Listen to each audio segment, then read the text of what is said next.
कप्तानी पूरे पाकिस्तान का ना एक बहुत फेवरेट टॉपिक है। तो कप्तान चेंज भी होते रहते हैं। आप भी बात कर रहे हैं इमरान खान की, ग्रेट इमरान खान की, कि बहुत ज़्यादा स्मार्ट थे, ही नोज़ के उन्होंने क्या करना है। अभी कप्तानी जैसे रिजवान कर रहे हैं, या जब आपके दौर में आपने बाबर को कप्तान बनाया, आपको उस टाइम लगा कि Babar is that street smart कि जो आज मॉडर्न डे क्रिकेट में होनी चाहिए? क्योंकि बाबर की कप्तानी पे हम फाइनल सेमीफाइनल्स तो खेले, लेकिन बहुत तनकीद भी हुई क्रंच मोमेंट्स पे बाबर की कप्तानी की वजह से एट टाइम्स हमें मैच हारना पड़ा।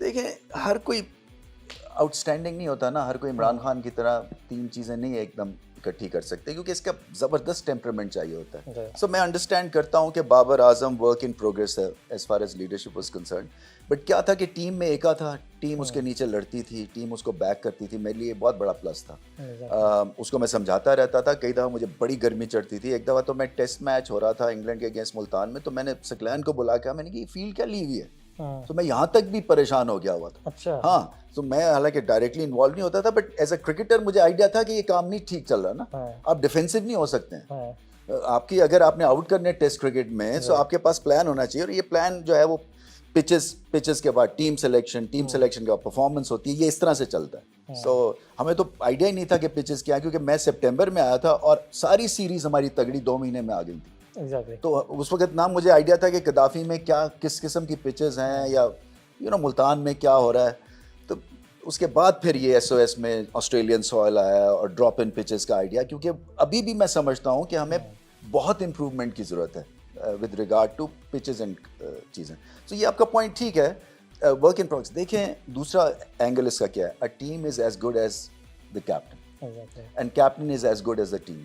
अब वो अगर कोई ग्रेट माइक ब्रेले या इमरान खान को ये टीम दे दें, तो वो मतलब ये नहीं कि ओवरनाइट कोई 4 चांद लग जाएंगे ना, उसमें फिर चेंजेस आते हैं, फिर उसको ठीक करना पड़ता है। सो ये यहाँ पे, हालांकि रिजवान ने बुरी कप्तानी नहीं की, इसलिए कि उसने जब चेंजेस किए हैं तो वो ठीक किए थे। जब फास्ट बॉलर्स को लेके आया, या उसने एक आधा ओवर रोक लिया था अबरार का कि वो एंड में प्रेशर डाल देगा जब चेज सेकेंड जो ओडीआई था। सो वो टेक्निकली तो ठीक था, वो एक्सिक्यूशन ठीक नहीं थी।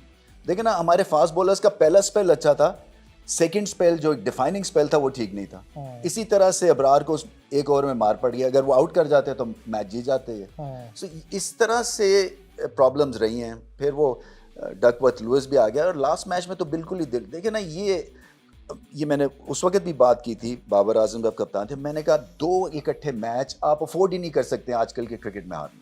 एक वन ऑफ आपका मैच गंदा जा सकता है, 2 गंदे मैच मींस कि आपको कोई प्रॉब्लम है, कोई फंडामेंटल्स आपके ठीक नहीं है। कैसे आजकल इंटरनेशनल टीम आपको 2 इकट्ठे मैच हार सकती है?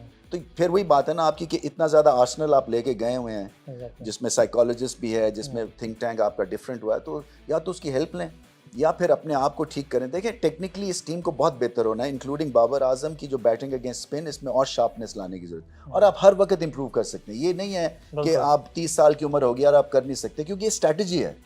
तो आप स्ट्रैटेजी देखें, आपको बनानी है ना। ये नहीं हो सकता कि वो आपका 20-25 रन हो, लेफ्ट आर्म स्पिनर है और आप फंस जाएं, ये नहीं हो सकता है। या रिजवान की टांग आगे नहीं जाती और गैप आ जाता है बैट पैड में, ये नहीं। उसको भी मैं कई दफ़ा अभी भी मिलता है तो मैं यही कहता हूँ कि तुम्हारे सिर्फ ड्राइव्स हैं। जैसे हारिस है, मोहम्मद हारिस, उसकी फ्रंट फुट की ड्राइव्स ही नहीं है, वो ये करता है, चीकी शॉट्स आप नंबर 3 पे नहीं खेल सकते हैं। Exactly. आपको थोड़ी सी प्रॉपर बैटिंग करने की जरूरत है। अच्छा।